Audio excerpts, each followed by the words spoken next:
How many horses does it take to build a railway tunnel? Well, in this case, about 400. I mean, this is a replica, obviously, but it's a replica of a real place called Bramhope Tunnel. And at the time it was built, it was the longest railway tunnel in Britain, at just over 2 miles long. And it took the hard work and the strength of over 2,000 men and around 400 horses. The horses, by the way, were used to operate the lifts that would take the men down into the tunnels so that they could carry out their excavation work. And as you can probably imagine, it was a very dangerous job. Health and safety was a little bit different back then, not much in the way of hard hats and high-vis jackets. And that's one of the reasons why, unfortunately, 23 people lost their lives during the tunnel's construction, which is why in the nearby town of Otley, this memorial stands to this day, paying tribute to the men who lost their lives during that project. Now, unfortunately for us, the gate to the replica is locked, but the actual real Bramhope Tunnel is pretty nearby, it's not too far away. So our mission today is to try and get there, see if we can get a glimpse of it. We can't get on top of it, unfortunately, because it's on private land owned by Network Rail, which is actually illegal to trespass on in the UK. So we're going to avoid doing that. We're going to get as close as we can from the public footpath, and hopefully we can get a glimpse of it. Let's find out. Step one of our journey is going to be to drive over to the local village of Bramhope. So let's make our way over there. One little thing I wanted to tell you, by the way, in the town we were in just then, Otley, there are 24 pubs in total, which might sound like a random fact right now, but it's going to come in handy later on in the video, trust me.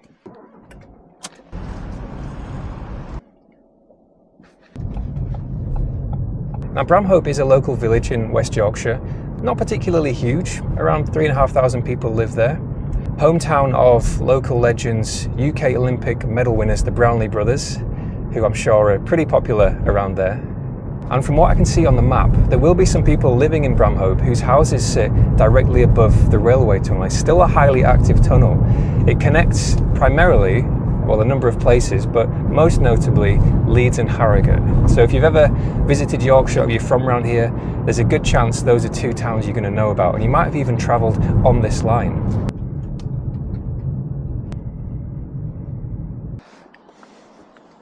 I'm going to be totally honest with you, I'm a little bit terrified that we're not going to be able to see anything. I'm hopeful, but hopefully this isn't going to be YouTube's greatest anticlimax of all time. Let's keep our fingers crossed. So why is it called the Navvies Memorial? Well, navvies was a term short for navigator, originally given to men carrying out hard manual labour. Canal work, for example, was the earliest origins I could find. Digging out, excavating, tunnelling, and it eventually became a term given to manual labourers carrying out high-skilled excavation and heavy work on any kind of similar projects. Canals, mines, tunnels, all this sort of stuff. And they were really highly skilled, highly respected, very strong, intense stamina, and they had to be, because on this project they were working 6 days a week, 12 hours a day. I mean, I feel like I work a fair bit, but not like that, and not with that kind of physical intensity. But I guess that's what the conditions were. Those were the jobs available, and as humans we do what we have to do, right? It's not a very well signposted footpath, but there's a path going off into the woods, which I think is going to be our best bet. Let's just have a quick look up here, and we'll see. Because I think that the railway is over to the left-hand side. You can even see the nearby viaduct down there. I think we need to go through the woods.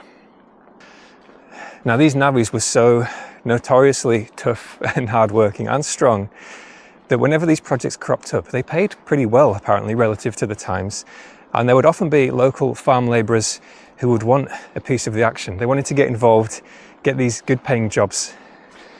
So they took on some of the jobs and joined the navvies in some cases, but more often than not, as the stories go, it was too much. It was too intense. They couldn't maintain it, and then they ended up returning to their farm labour jobs.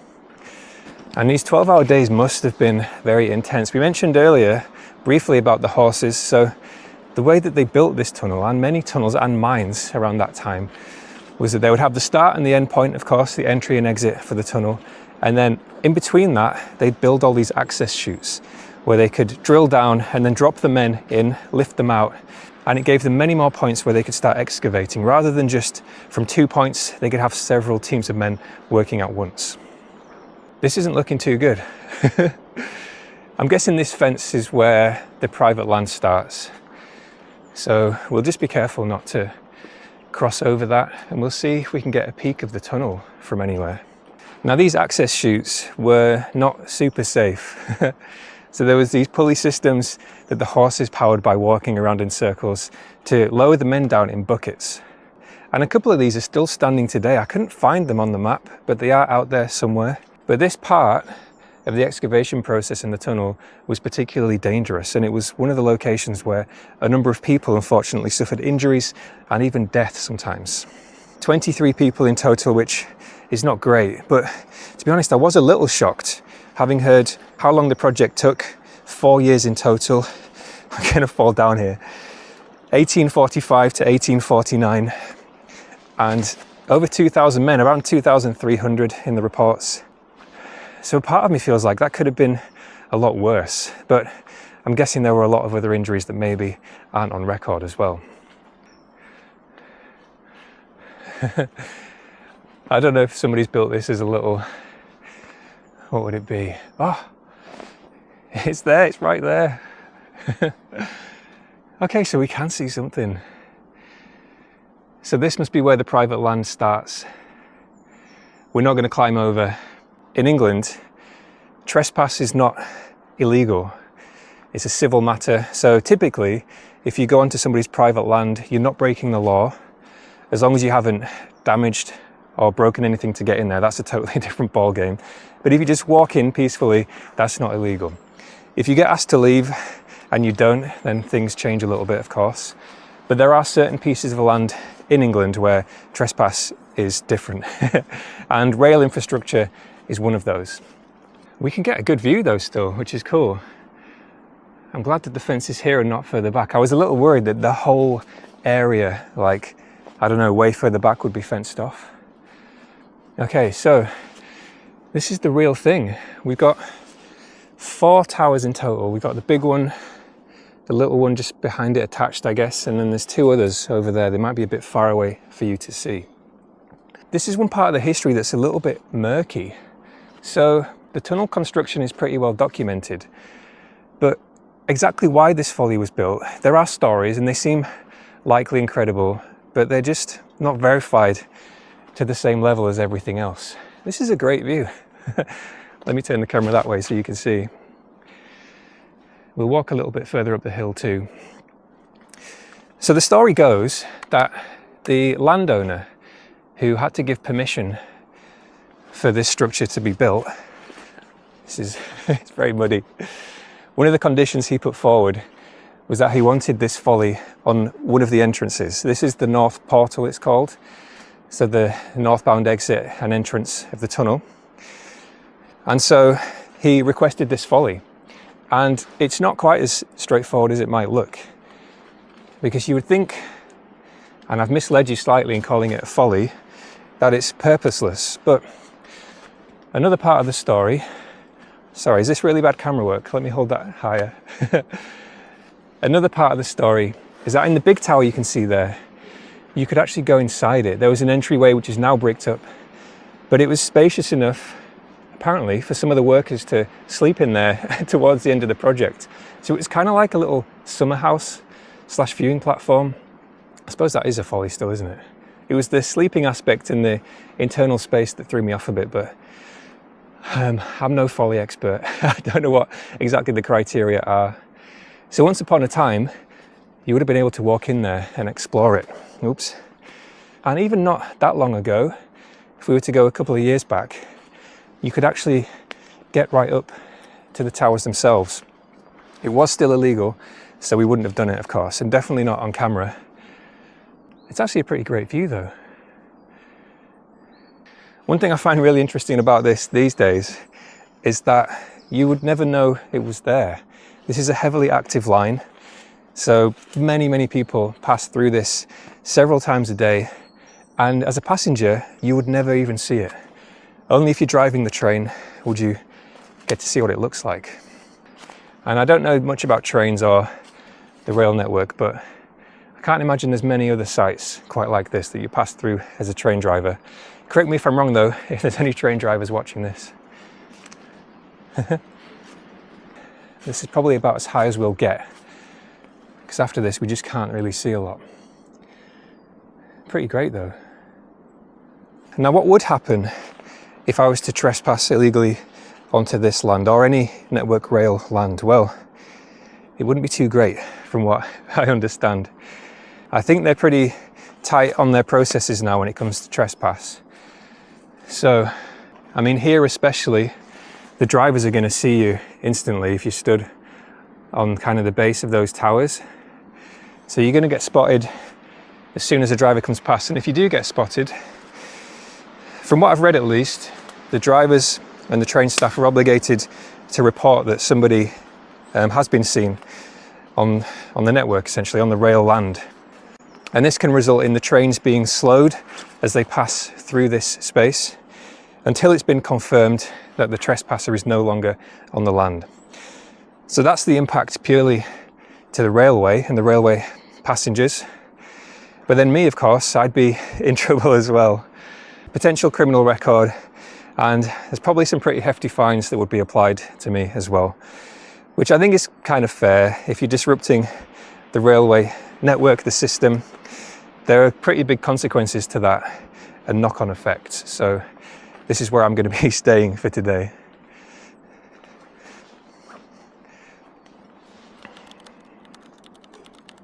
Kind of just want to see a train go through now. I don't know why. I'm not really a big train person, but I mean, we're here. And there is one other little feature to this tunnel that we can't see from here. Only the train drivers can see it. And even then, they probably get a flash of it for about 100 milliseconds. And it's on the keystone of the arch. It's a stone carving of a bearded man, which is believed to be the face of the landowner, the same man that supposedly requested this folly. So just another little detail that nobody's really going to see. The question now is, how long do we wait?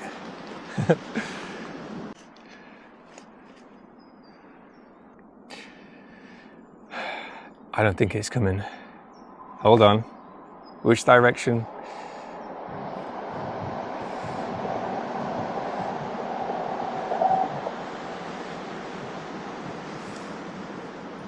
Okay, that was an anticlimax. In my head, I was picturing a train firing through at full speed. The trains go slower through tunnels. I never thought about it before. Now it's a testament to the workmen and everyone involved in that project that this tunnel is still here and still so heavily active. It did suffer some issues. Like a lot of projects, it took longer to build and more money than expected. And it has been repaired since. And I think it's been heightened to adapt for more modern trains. But it's still here and it's used every day. Okay, well though, is the video over? Well, not quite. We've got a little bonus location to head to, because there was one part of this project, one building that was used to kind of oversee and help get things done. And it's apparently still standing and it's not too far from here. It's in Bramhope. So we're going to see if we can find it. And that's going to be our last stop of the day. Oh, that is some real mud. All right, let's try and climb out of here without losing any shoes. Oh God.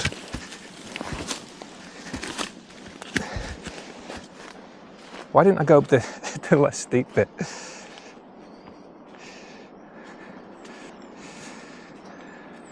You'd think that they might have a few more signs on the fences. I mean, I'm personally not tempted to climb over anyway because I know what it is, but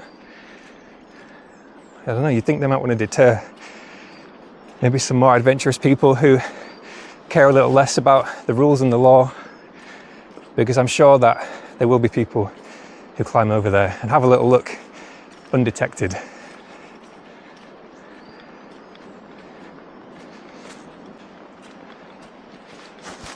Where does this actually go? So we can see on the map the North Tunnel. This is Bramhope here. So that would just go, I don't know, towards the next town, I suppose. to the river, to Castley. Arthington Viaduct. Now I was tempted to go here. This is going to make me seem lazy now because this viaduct was built, in fact we saw it from over here, it was built, or engineered, sorry, by the same person who engineered this tunnel. And it's probably a little bit too far for the camera to see, but there are some arches over in the distance. We'll see a viaduct in another video because at some point we're going to get back to North Yorkshire and probably visit a place called Ribblehead Viaduct, which is pretty amazing from a distance and up close, to be totally honest. For now though, let's go and find this mystery structure.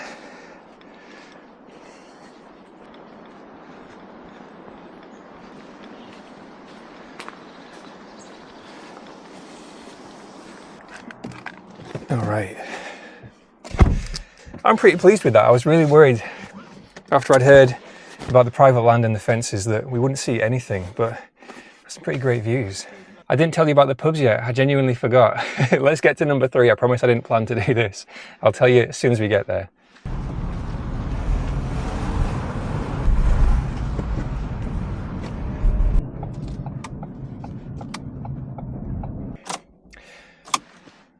You might be able to see it behind me.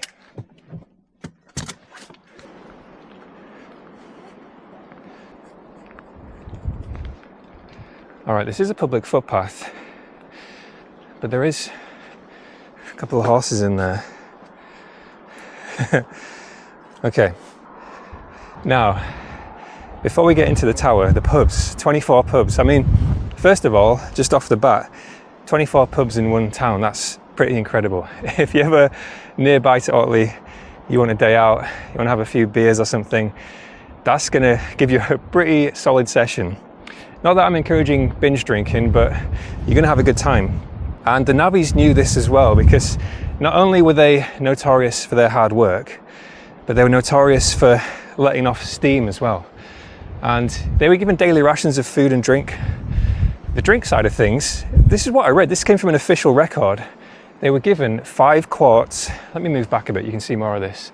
5 quarts of beer a day, every day. Now a quart, I now know, I didn't before, is a quarter of a gallon, which is about 2 pints. So they were given 10 pints of beer a day. Now, I don't know how strong beer was back then in, you know, the 1840s, but 10 pints, it sounds like a lot.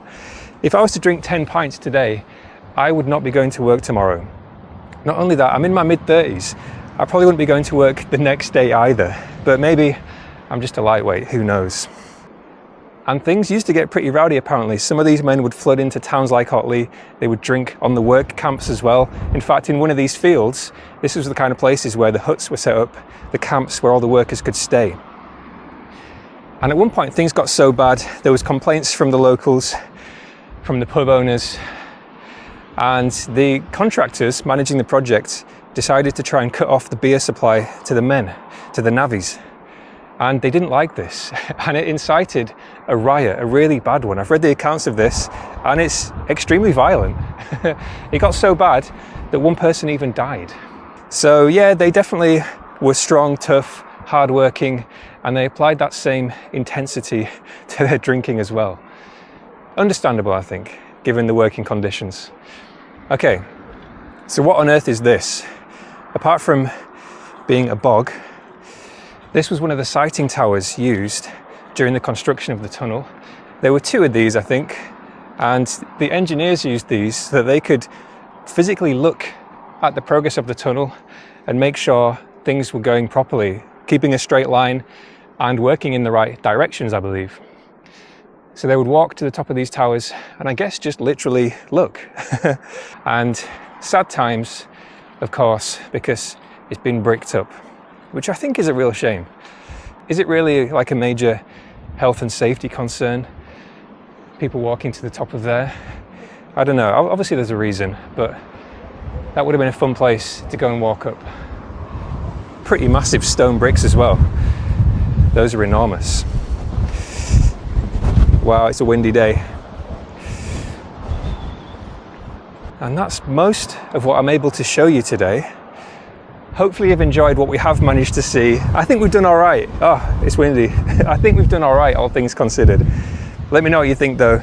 Let me know if you know something, as always, about this that I haven't shared. It's a big story, there's a lot more to it, but these are some of the highlights. Thank you so much for all the support on the last video as well, and thank you to everyone who's been helping out with the drone fund.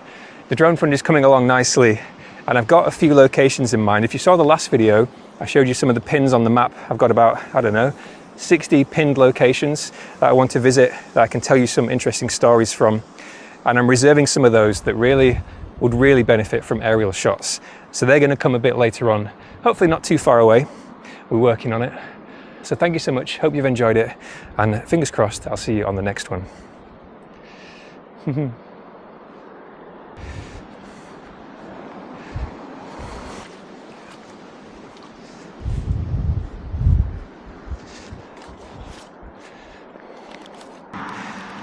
I feel like this has been one of those videos where when I've tried to retell the story, my brain's just scrambled everything. That happens sometimes. Spend a lot of time researching, and then occasionally on the day I just can't piece things together, but hopefully it wasn't a total mess. I just wanted to have a look in here. I've parked up across the road from the tower, right next to the graveyard. I was kind of interested, so a little bit of bonus content for anybody that wants it. This one needs a little bit of repairing. Ooh, big one over there. Mary Rollinson, age 34, 1903.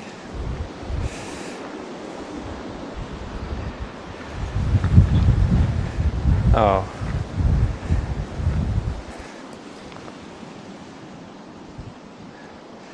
That's sad. I mean, it's all sad, but some of these need a bit of cleaning. Is it okay to clean the graves of people you don't know? If I was to just kind of like bring some water next time and wash some of these down, is that disrespectful? Because some of these look like they haven't been visited for a while, which is a shame. Okay, what is this? In loving remembrance of Sarah Ellen, eldest daughter of William and Charlotte Ann Fawcett of Leeds and Bramhope, died January 16th, 1872, age 19. Also Emily, daughter and widow of S.T. Fawcett. Wow. I wonder who that family was, because that's a pretty incredible stone. Okay, I was just curious. I thought we'd have a look around while we're here. We've seen a few things today though. The replica, the real tunnel, fairly close up, and the tower, the sighting tower, which we can still see over there. I wonder what the tunnel would have ended up like without those towers. Would they have just gone the wrong way and dug loads of zigzag directions? Anyway, I'm gonna head home. Thank you so much for watching again, and I'll see you next time.